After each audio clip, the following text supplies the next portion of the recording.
Good morning, everyone. We're at the end of another week at City Hall, and there's much to share with you, and I'll try to get through it all and give you some thoughts on what might be happening in the week, days to come. We're closing in on the end of June. It's hard to imagine. But first, I want to thank those who exercised their right to vote. A lot of lamenting over turnout. I suspect there was much that had much to do. There were several factors rather that had much to do with all of that. But we certainly appreciate those who took the time to come out and vote, and to vote, in favor of a government that participates, in favor of a government that works, that is going to come to work and work for the people. So, thank you all so much. Again, I want to tell folks that they can go to the city's website, and under the resident tab, you'll see a link to take a look at our summer programs for this season. It's listed there. There's a variety of things, different options, different age-specific opportunities. So take a look. If there is something that you think will interest your family, there's ways in which you can register for all of that. Just take a look at the program guide, and it'll help you.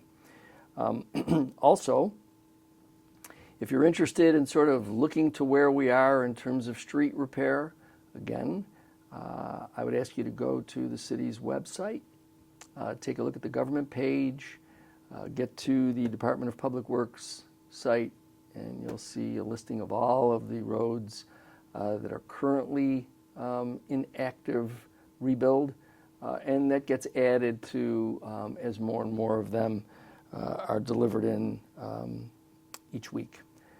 Again, our friends at the library, the main library, are having showtime again.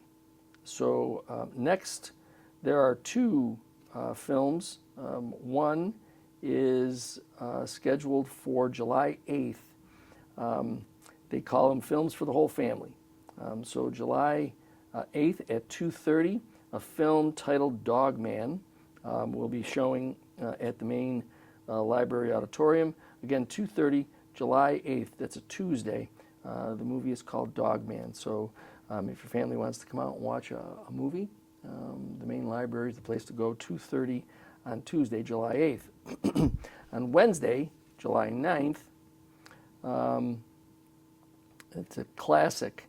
On Wednesday, July 9th at 2 p.m., Jaws will be showing at the main library.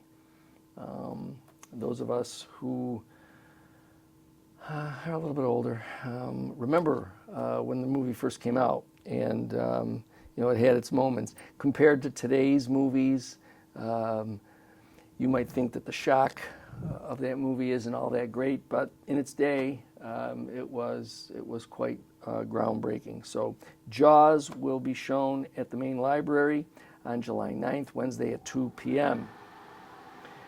Food Truck Thursdays. Food Truck Thursdays were off to a roaring start yesterday. They'll pick up again next Thursday, July 3rd. Rain or shine, out at the train station. There are going to be, I believe we have 3 food trucks that will be lined up, and entertainment as well for you. So come on out. Yesterday was a great day. I got to get out there finally. It's been a difficult over the last 2 seasons to get out there on a Thursday, but yesterday I was out there at the train station in conjunction with a visit by the New York State Assembly Majority Leader, Crystal Peoples-Stokes, who has been a great friend to our city. She was here to announce a $200,000 grant resources for the Underground Railroad Museum. So we thank her colleagues, and the governor for including those funds for the Underground Railroad Museum. Also on July 3rd, we have received the list of Thursday night concerts on Pine Avenue. at the Castellani Columbus Square Park, corner of 15th and Pine. They'll kick off on July 3rd, 6 to 9 p.m., the music of the USA Band. So come on out. There's obviously, it's a great night out, fun. You'll see people you probably haven't seen in a while, but come on out.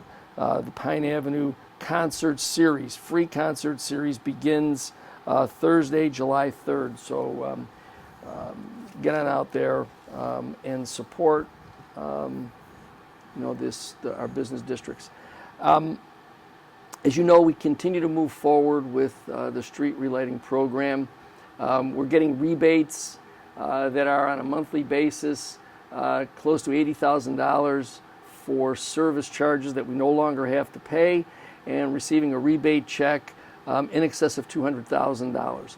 Those resources we will pour into the street light system in order to maintain it and to provide technology. So the idea will be that the savings that are generated and the rebates that we receive will all be used to help support and maintain the system so that we can avoid having to go to taxpayers in the general fund.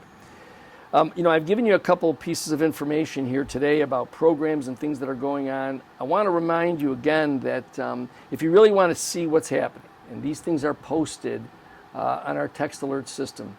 If you have not joined the text alert system, or if you have and you want to help others pass along this information, you could receive text alerts for not just emergencies, road work, but also for events, things that are happening. To the extent that those event providers give us information, we will get it out to you. And so text the word resident to 716-325-5723. Text the word resident to 716 Falls 23. I'll give you that number again. 716-325-5723. There'll be a few prompts asking you some questions just to make sure that you get into the queue where you'd like to be, and then you'll get all this information sent directly to your phone. We don't track information. There's no responses. It's just simply information to you about things that are happening in and around the city.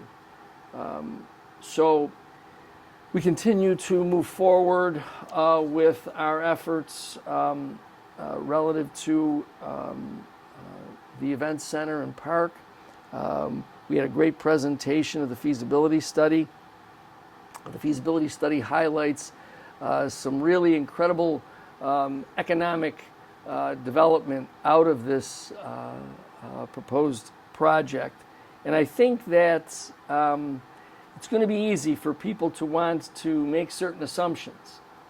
But as I said that day, those who are asking questions about how does it get financed in terms of the construction, how does the construction get financed, those are all the right questions to ask. It's just that these things are done in sequence, right? So you have these conceptual ideas.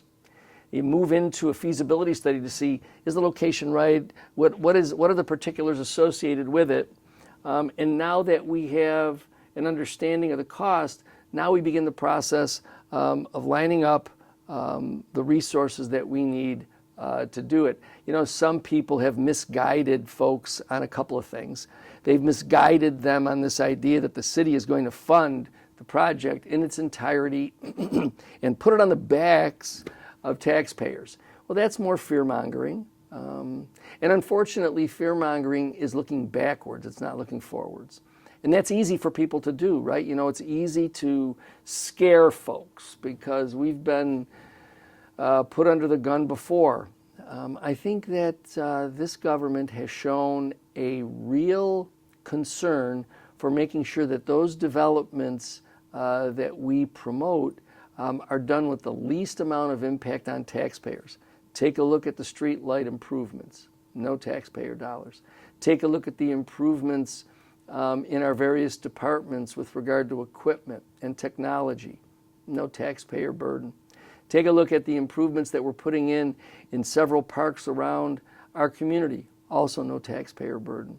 We genuinely concern ourselves with making sure that what we can do to improve our community is done with an eye toward making sure that it doesn't impose a burden on taxpayers. And we have that same approach to the event center and park. We will engage people that are familiar with these types of projects to help us navigate through the various ways in which you get these projects launched, and then come to the public with the advice that we've been given so that we can move forward.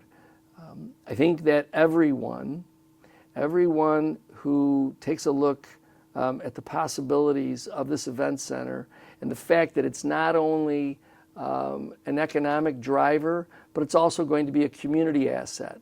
It's one of the things that was presented in the feasibility study, is the ability for the community to access and utilize the space.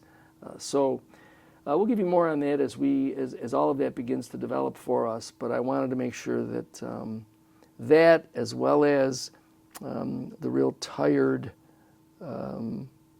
story, and it continues to be a story just among certain outlets. I think that we've expressed in no uncertain terms that funds to be used for the acquisition of the property have nothing to do with the community block grant. Nothing.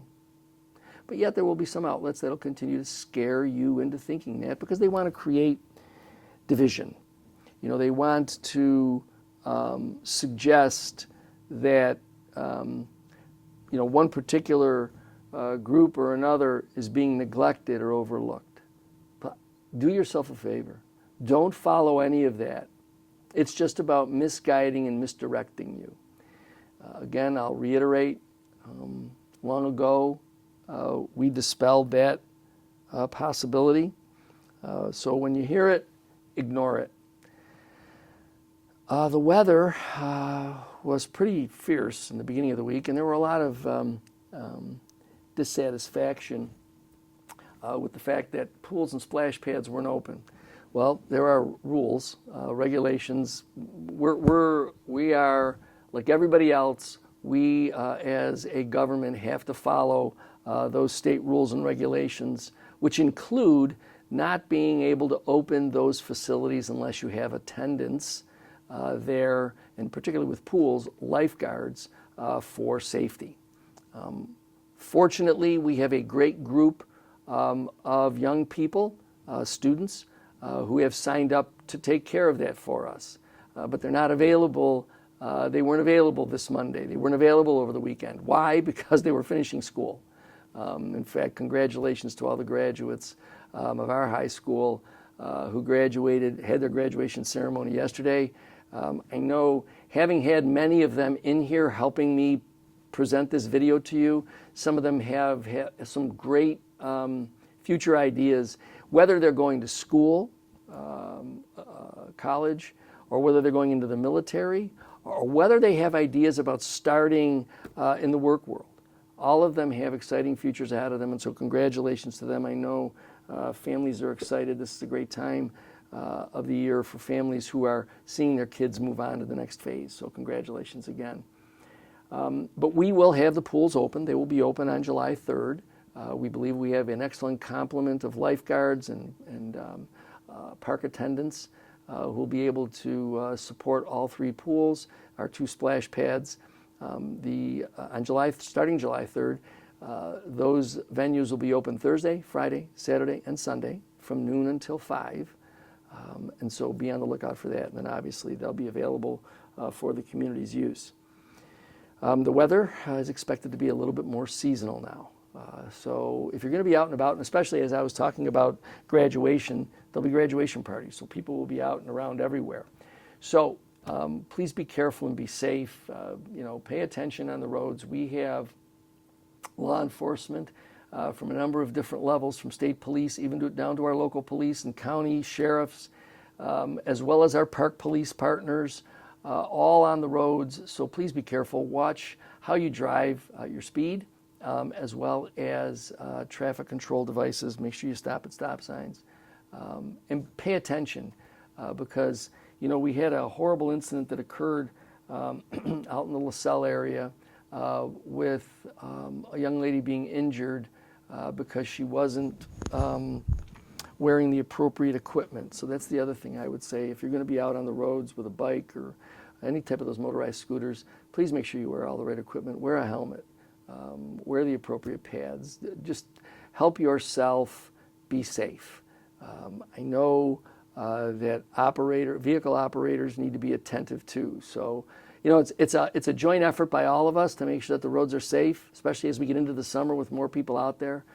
So let's work together to make them safer, make the roads safer for all of us to use. So again, if you're going to be out and around this weekend, be safe, stay hydrated, be safe, and I look forward to talking to you again next week.